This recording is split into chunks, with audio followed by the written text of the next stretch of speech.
Selamat pagi anak-anak MEM semua dan selamat berjumpa kembali.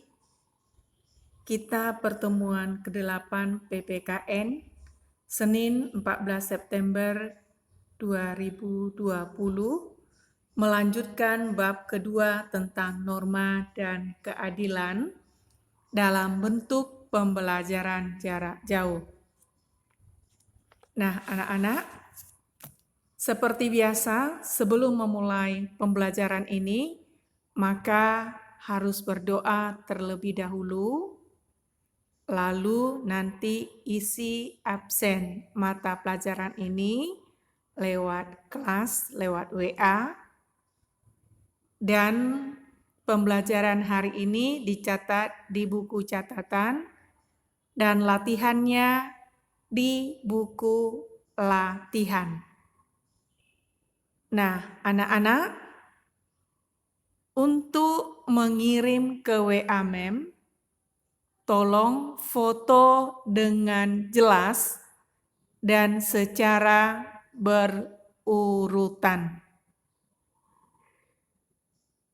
Anak-anak, sebelum mengirim tugas itu, pastikan nama lengkapmu dan kelasmu tulis dengan jelas.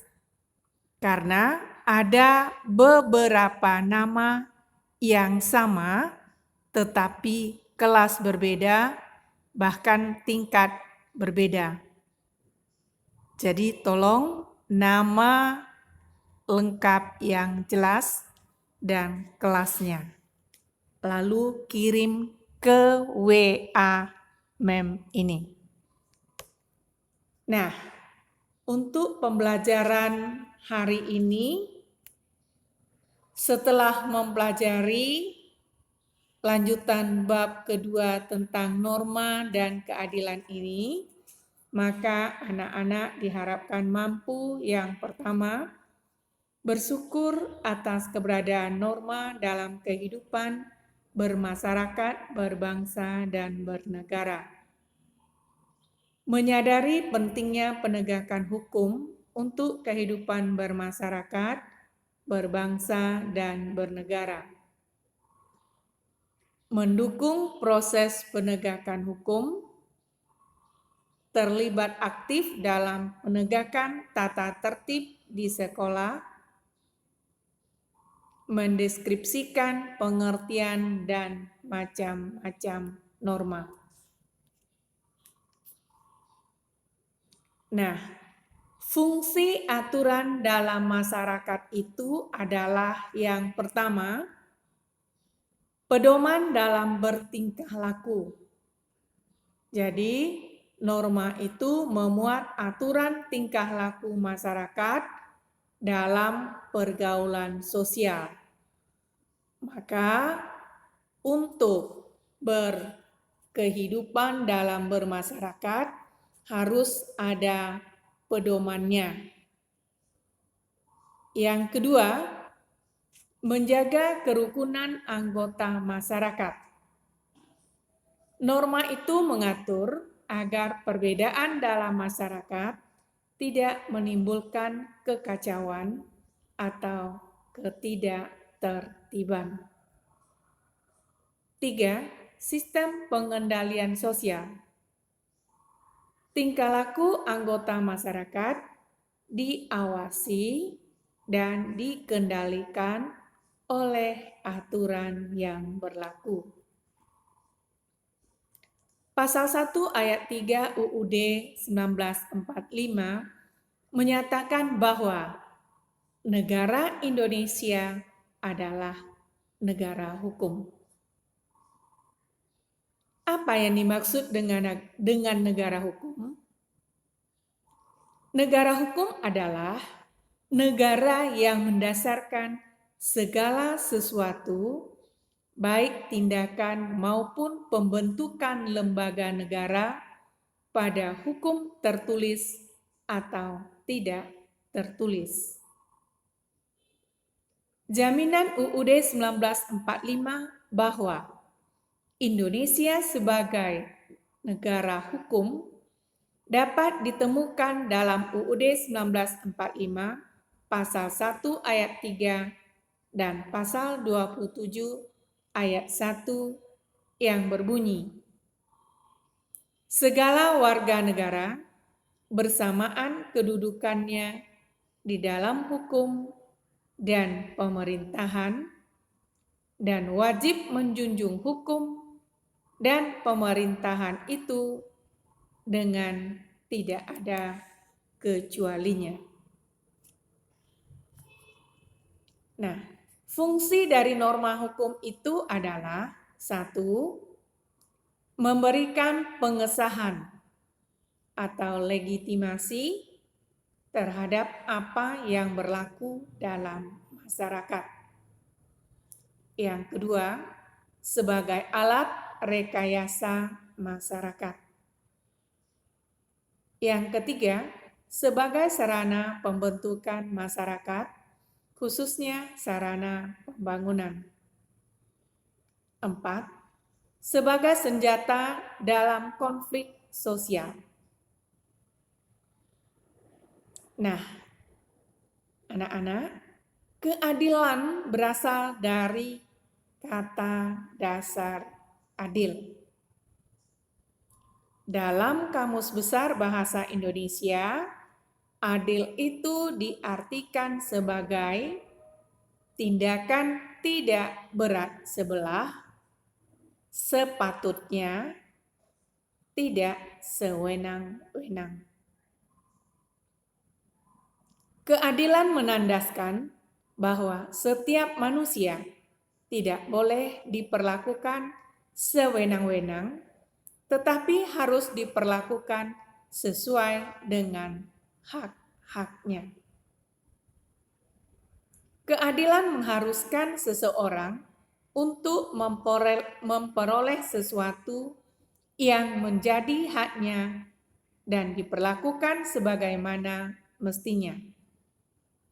Oleh karena itu, pelaksanaan keadilan berkaitan dengan kehidupan bersama di lingkungan masyarakat.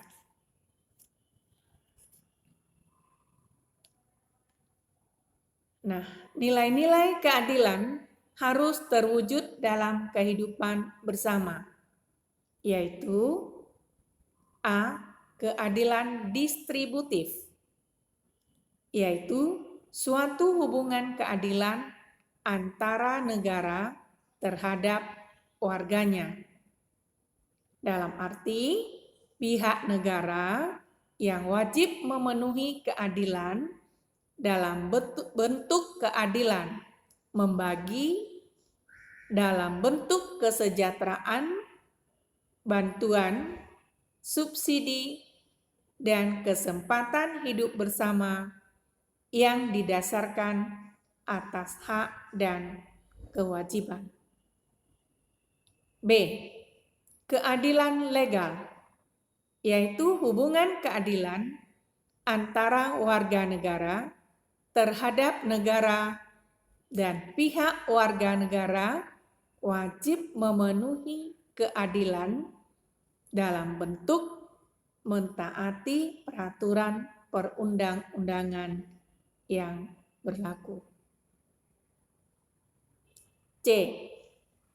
Keadilan komutatif, yaitu suatu hubungan keadilan antara warga satu dengan yang lainnya secara timbal balik. Sistem peradilan negara di Indonesia terdiri dari A. Peradilan umum, B. Peradilan militer, C. Peradilan agama, D. Peradilan tata usaha negara. Nah, anak-anak, materi hari ini cukup sampai di situ dulu untuk lanjutan bab kedua kemarin. Nah, sekarang memberikan tugas untuk pertemuan ke-8 ini. Yang pertama, Amatilah pelaksanaan norma agama yang ada dalam lingkungan sekolah. Tentu kalau di lingkungan sekolahmu, ya sekarang kita PJJ tentu nggak mungkin, maka lingkungan sekolah waktu kamu di SD. Lalu pelaksanaan norma agama di rumah dan di masyarakat sekitar kalian. Jadi kalian tuliskan misalnya, pelaksanaan norma agama di lingkungan sekolah. Misalnya sebelum memulai pembelajaran, apel dulu, apel pagi di sekolah, berdoa di lapangan, dan lain sebagainya. Itu pelaksanaan misalnya norma agama. Di rumah bagaimana berdoa sebelum makan atau segala macamnya. Ya, tentu kalian sendiri yang tahu. Di masyarakat misalnya, lihat bagaimana pelaksanaannya di masyarakat. Misalnya, ya sesuai dengan agama masing-masing lah. Agama Islam misalnya di masjid, agama Katolik, Kristen misalnya di gereja, lalu agama Buddha, Hindu misalnya di kelenteng atau di tempat peribadatan masing-masing. Yang kedua, carilah norma kesusilaan, norma kesopanan, termasuk kebiasaan dan adat istiadat yang sesuai dengan norma agama. Misalnya, tata cara apabila bertamu ke rumah orang, menerima telepon, adat upacara kematian, kelahiran, pernikahan, dan sebagainya. Nah, itu kamu buat contoh-contohnya. Yang ketiga, buat laporan singkat hasil dari pengamatan kamu selama ini tentang pelaksanaan norma di lingkungan sekolah, di lingkungan keluarga, dan di lingkungan masyarakat sekitar. Nah, di lingkungan masyarakat sekitar tadi, seperti yang mengatakan, boleh di tempat peribadatan kita masing-masing. Ya, misalnya sebelum PSBB atau sebelum PJJ ini. Yang keempat, tugas ini ditulis di buku latihan. Maka buku latihan itu kamu pakai halaman yang baru. Lalu di paling atasnya itu tulis nama lengkap dan kelasnya. Lalu baru tulis hasil laporan kamu itu. Ya. Dan difoto yang jelas. Difoto secara berurutan, tidak terbolak-balik. Ya, ada kepala dulu, ada ekor dulu, yang mana saja, campur. Ya, lalu kirim ke WA Mem. Nah, kalau misalnya kamu campur seperti itu, memfoto, berarti itu sudah termasuk nilai kedisiplinannya itu kurang bagus. Karena anak-anak diambil juga nilai-nilai sikap walaupun itu dalam pengiriman tugas. Nah, untuk hari ini sekian dan terima kasih. Selamat bekerja. Dan mengingatkan sekali lagi, bagi tugas yang belum selesai, tolong dikerjakan secepatnya sebelum UTS ini. Dan seperti tadi Mem katakan, tulis tugas apa dan tugas keberapa. Dan tidak dicampur BKN dengan prakarya. Jelas? Terima kasih, selamat bekerja.